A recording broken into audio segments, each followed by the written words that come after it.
Hello everyone, welcome back to our channel.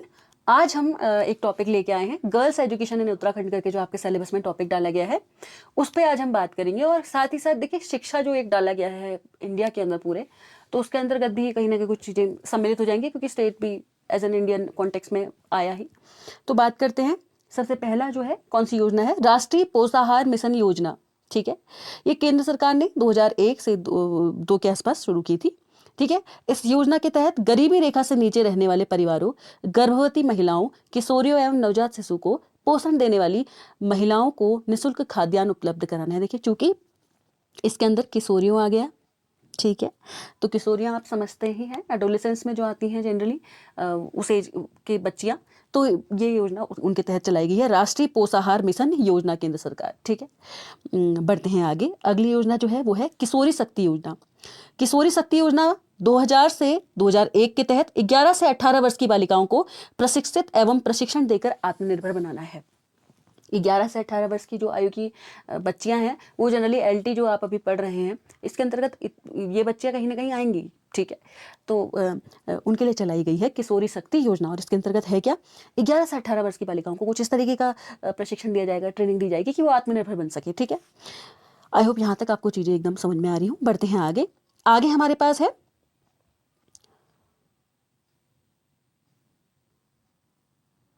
स्वधार योजना। स्वधार योजना में क्या है? 2001 से 2 के तहत महिलाओं को कामकाजी एवं सशक्त बनाने के लिए शुरू की गई थी। देखिए, वो जो लड़कियां हैं वही तो आगे जाके महिलाएं बनेंगी, तो कहीं ना कहीं योजनाएं सम्मिलित हैं। ठीक है, आगे बढ़ते हैं। स्वावलंबन कार्यक्रम, ये 1996 के तहत महिलाओं को परंपरागत व गैर परंपरागत धंधों का प्रशिक्षण एवं कौशल प्रदान कर स्वरोजगार प्राप्त करने में मदद करने से रिलेटेड है। बढ़ते हैं आगे। अगली है मोनाल परियोजना। तो ये भी इंपॉर्टेंट रहती है क्योंकि किशोरियों के अंतर्गत ये आ रही है कहीं ना कहीं, तो और वो भी मास्टर ट्रेनर के रूप में उनको तैयार कर रहे हैं। तो मोनाल परियोजना के अंतर्गत क्या है? अप्रैल 2011 के तहत 11 से 18 वर्ष तक की किशोरियों को मास्टर ट्रेनर के रूप में क्या है? तैयार करना। याद रखिएगा, मोनाल परियोजना के अंदर कहा गया है 11 से 18 वर्ष तक की किशोरियों को मास्टर ट्रेनर के रूप में तैयार करना। ठीक है, बढ़ते हैं आगे। अगली योजना के तहत पालना योजना। पालना योजना में क्या है? जो पालना योजना है, इसके तहत इसकी शुरुआत एक तो सबसे पहली बात कब की गई थी? उत्तराखंड सरकार द्वारा 2 अक्टूबर 2015 को की गई पालना योजना। ठीक है, और इसके तहत क्या है? सरकार अनाथ बच्चों को क्या करेगी? गोद लेगी। ठीक है, जिसके अंदर किशोर किशोरी दोनों ही आ जाएंगे। आगे बढ़ते हैं। आगे जो है ये इंपॉर्टेंट हो जाती है हमारे लिए, खिलती कलिया योजना।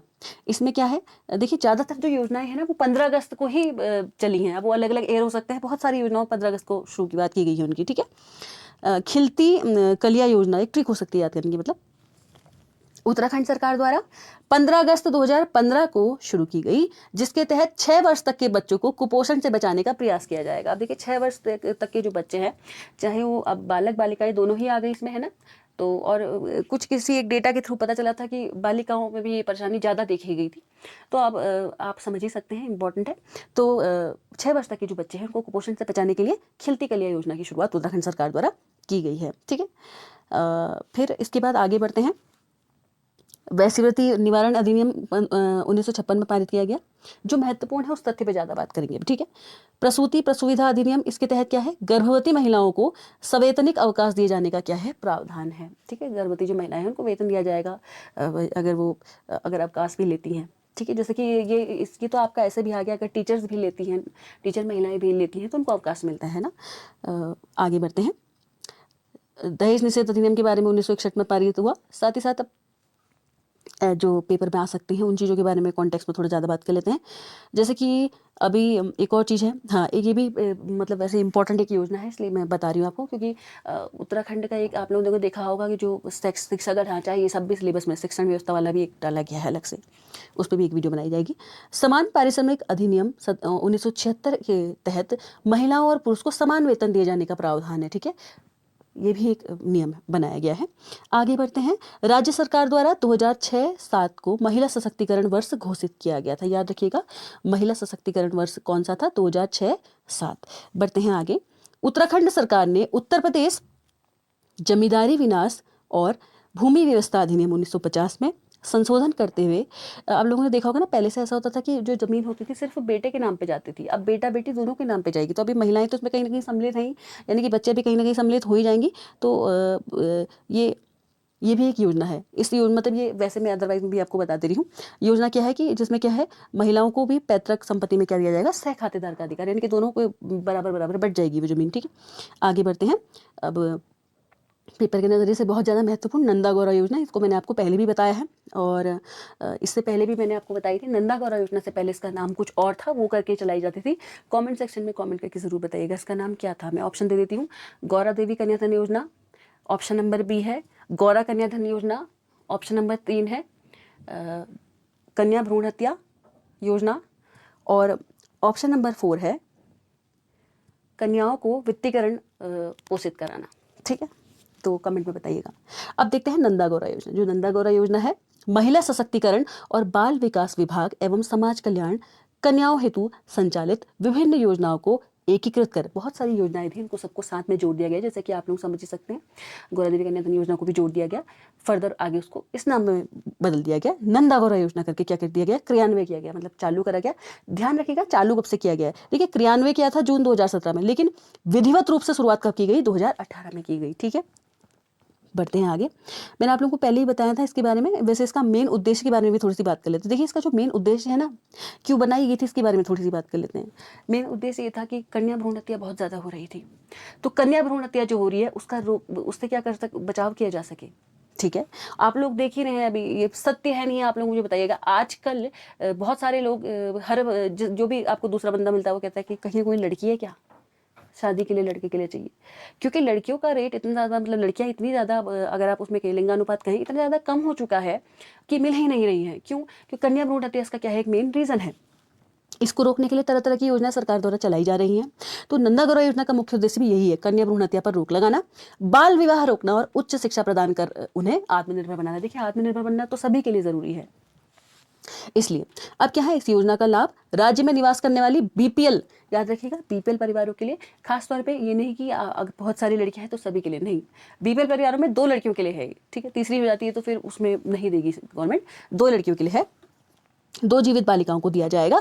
शुरुआत में इस योजना के तहत 7 किस्तों में, शुरुआत में जब पैसे दिए जाते तो 7 किस्तों में दिए जाते थे, 51,000 रुपये जो आते थे उसकी व्यवस्था थी। ठीक है, लेकिन अब इसमें संशोधन करा गया और बालिका की जन्म पे, अगर सरकारी हॉस्पिटल में बालिका होती है तो 11,000 रुपये प्रदान किए जाते हैं। इसमें भी मैंने आपको कंडीशन बताई थी, अगर बालिका की माँ होती है तो बालिका की माँ के खाते में भेजा जाता है, अगर माँ किसी कारणवश उनकी मृत्यु हो गई या कुछ हो गई तो पिता के फिर खाते में खोजा जाता है। अगर माता पिता दोनों ही नहीं है तो फिर जो बच्चे को पालन पोषण करेंगे, आप संरक्षण करेंगे उसका, उसके तौर पर उनको दिया जाता है। ठीक है, उसके बाद 12वीं परीक्षा उत्तीर्ण करने पर 51,000 रुपये की सहायता दी जाएगी। इसके साथ साथ मैं आपको बता दूं, ये 51,000 रुपये की सहायता तभी दी जाएगी जब वो बच्ची जो है, मतलब कहीं ना कहीं वेरीफाई होगा कि वो आगे जाके फर्दर क्या कर रही है, हायर स्टडी कर रही है। मतलब ये योजना तो इसी तहत बनाई गई थी। अब वो अलग बात है, लोग एडवांटेज अलग तरीके से लेते हैं।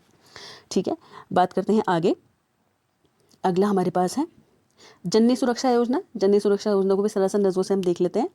अप्रैल 2005 में शुरुआत हुई। इसके तहत सरकारी अस्पताल में सुरक्षित प्रसव कराने पर गर्भवती को क्या दिया जाता है, 1,400 रुपये की धनराशि दी जाती है, और इसे 2017 में बढ़ाकर कितना कर दिया गया था, 6,000 रुपये कर दिया गया था। ठीक है, और जननी सुरक्षा योजना के तहत क्या है, खुशियों की सवारी को भी 2015 में शामिल किया गया, जिसमें कि जिम्मेदारी जज्जा व बच्चों को सुरक्षित घर पहुँचाने की है।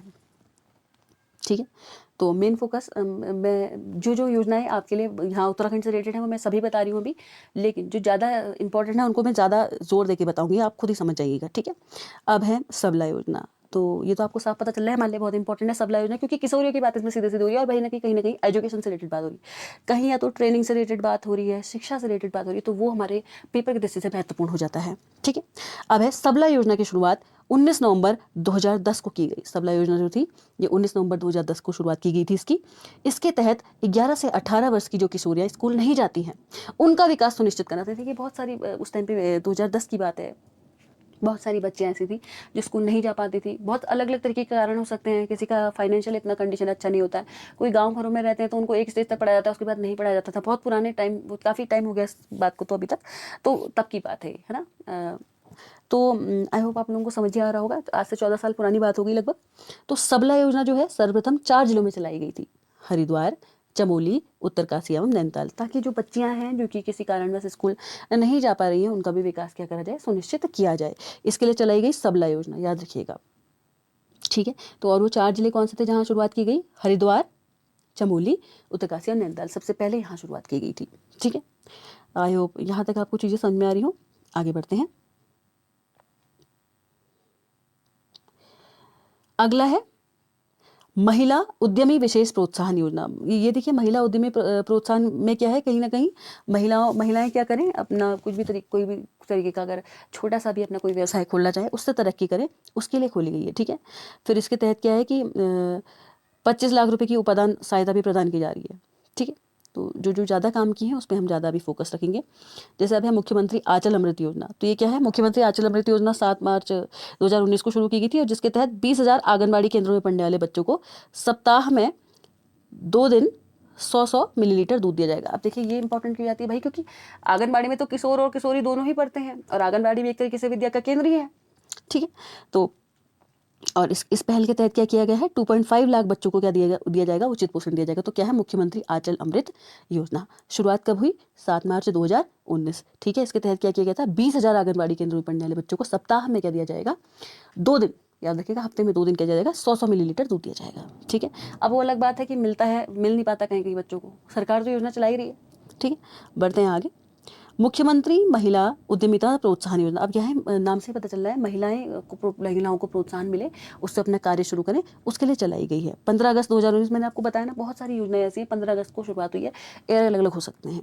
इस योजना के तहत सरकार 1 साल के भीतर महिलाओं के लिए 5100 पहाड़ी शैली की दुकान कियोस्क क्या करेगी, और जिसके तहत क्या है, ये जो योजना है, इसके तहत 1 साल के भीतर महिलाओं के लिए 5100 पहाड़ी शैली की दुकान कियोस्क तैयार करेगी, और सरकार के अनुसार जिसके तहत 20,000 महिलाओं को लाभ मिलेगा, और जो दुकानें विभिन्न पर्यटन क्षेत्रों में होंगी। ठीक है, बढ़ते हैं आगे। और ये योजना है, मुझे लगता है सबसे ज़्यादा महत्वपूर्ण अभी आज के लिए रहेगी, राष्ट्रीय बाल श्रम परियोजना, क्योंकि इसके तहत बड़ी अच्छी एक बात की गई, ध्यान से सुनिएगा। केंद्रीय श्रम एवं रोजगार मंत्रालय ने इस योजना की शुरुआत 1988 ईस्वी में की, जिसके तहत 9 से 14 वर्ष के आयु वर्ग के बच्चों को खतरनाक व्यवसायों में शामिल होने से क्या करना है, बचाना है। कुछ बच्चे ऐसे होते हैं, 9 से 14 साल तक के बच्चे, जो छोटे ही तो बच्चे होते हैं, कुछ ऐसे कामों में लग जाते हैं जो बहुत खतरनाक काम है, उनके लिए घातक हो सकता है सिद्ध।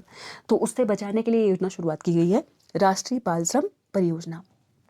इसके साथ साथ इसके अंतर्गत क्या क्या है, केंद्रीय शिक्षा मंत्रालय ने राष्ट्रीय बाल श्रम परियोजना को समग्र शिक्षा अभियान में क्या कर दिया, समाहित कर दिया। समग्र शिक्षा अलग से भी आपके सिलेबस में है, तो ये बहुत ही महत्वपूर्ण हो जाता है पेपर के लिए। दोबारा से सुन लीजिएगा, राष्ट्रीय बाल श्रम परियोजना जो है, ये 1988 में इसकी शुरुआत की गई थी।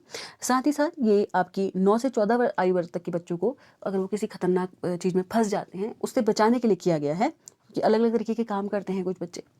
ठीक है, तो और बाल श्रम परियोजना, और बाल श्रम वैसे भी गलत है, आप लोगों को पता ही है, तो उनको हटाने के लिए शुरुआत की गई, और उसको समग्र शिक्षा अभियान में क्या कर दिया गया, समाहित कर दिया गया। कमेंट सेक्शन में बताइएगा, समग्र शिक्षा कब की शुरुआत कब हुई, समग्र शिक्षा है क्या एक्चुअल में। ठीक है, इसके बाद है अगला, समग्र शिक्षा अभियान को राज्य में 2020-21 से संचालित किया गया। महत्वपूर्ण प्रश्न, समग्र शिक्षा अभियान देश में तो जो था, लेकिन राज्य में कब से चलाया गया, 2020-21 से संचालित राज्य में किया गया है। ठीक है, आई होप आज की वीडियो आपको ये पसंद आई हो।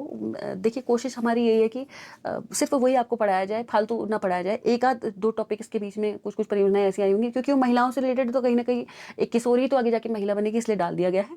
अदरवाइज़ ये जो बाकी की चीज़ें हैं, ये महत्वपूर्ण हैं, तो नोट डाउन कर लीजिएगा। अगर वीडियो अच्छी लगी हो तो लाइक, शेयर, कमेंट और सब्सक्राइब आप कर सकते हैं हमारे चैनल को। आज मौसम भी थोड़ा सा गड़बड़ है, तो इतना ही रखते हैं वीडियो को। ठीक है, अगर पसंद आए तो लाइक, शेयर, कमेंट और सब्सक्राइब ज़रूर करना, और मुझे ज़रूर बताना कि कौन सा अगला टॉपिक लूँ। किसी बच्ची ने ही ये मैसेज किया था कि एजुकेशन पे आप बना दीजिए, तो ये एजुकेशन से रिगार्डिंग ही है, ये गर्ल्स एजुकेशन इन उत्तराखंड वाला टॉपिक है। अब जो पूरा आपका जो देश की एजुकेशन करके एक डाला गया है, जिसमें मुझे लगता है आपको हंटर कमीशन और ये सब पढ़ाना होगा, वो मैं जल्द ही उस पर एक वीडियो ले आऊँगी, काम के उस पर जितने भी टॉपिक्स होंगे। ठीक है, okay, bye, thank you for watching.